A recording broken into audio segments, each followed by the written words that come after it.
It's raining this morning, and it feels like all the tears I can't cry, all the tears that I was taught not to cry by the torture, by the cult.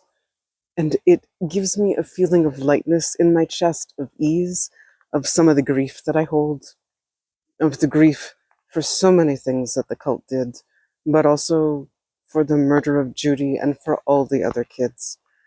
But since I talked publicly about Judy, I have been having so many more memories of her.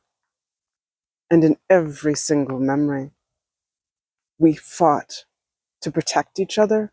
We fought against the cult, even though we both got tortured more.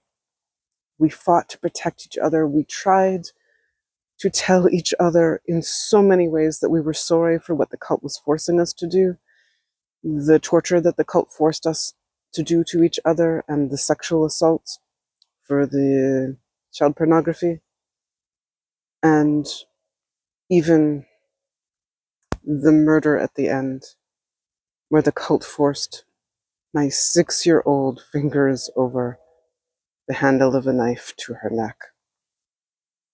And even then, I could see that she knew that it was the cult's fault, that they were the ones to blame. Even then, I could see her love for me, and how we both knew that the cult was the one to blame.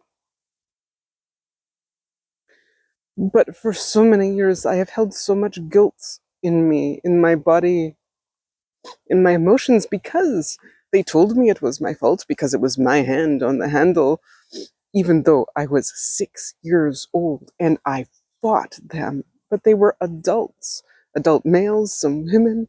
They overpowered me. They overpowered Judy. Neither of us could stop it. It wasn't my fault, and I know that, but parts of me from then still hold on to that guilt and that pain and that grief. But I can see in my mind now, and through lots of therapy too, it was never my fault. It wasn't Judy's fault either. Any of what the cult forced us to do to each other, but her murder was not my fault. And the memories over and over and over, the connection we had, the soul bond we have, I feel closer to her. And I feel the grief more, and this morning the rain feels like a release. Because I struggle to cry because of the cult torture. And I think of how the cult intentionally tried to increase the bond between us, and likely they chose us for each other, to partner with each other, because we were so similar in how we were the only ones who looked at each other's eyes and would whisper apologies, and in our touches, and looking at each other with like empathy and pain as the cult forced us to do what they did to each other.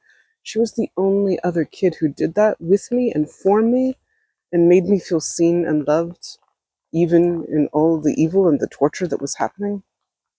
And I think the cult intentionally paired us so that it would be even more trauma when they murdered her, so that it would break me and split me more and more and more.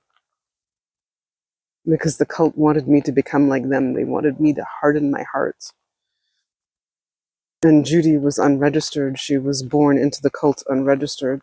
And so they saw her life as worthless, except for the torture and the child pornography and the trafficking and what they could do to both of us in the end.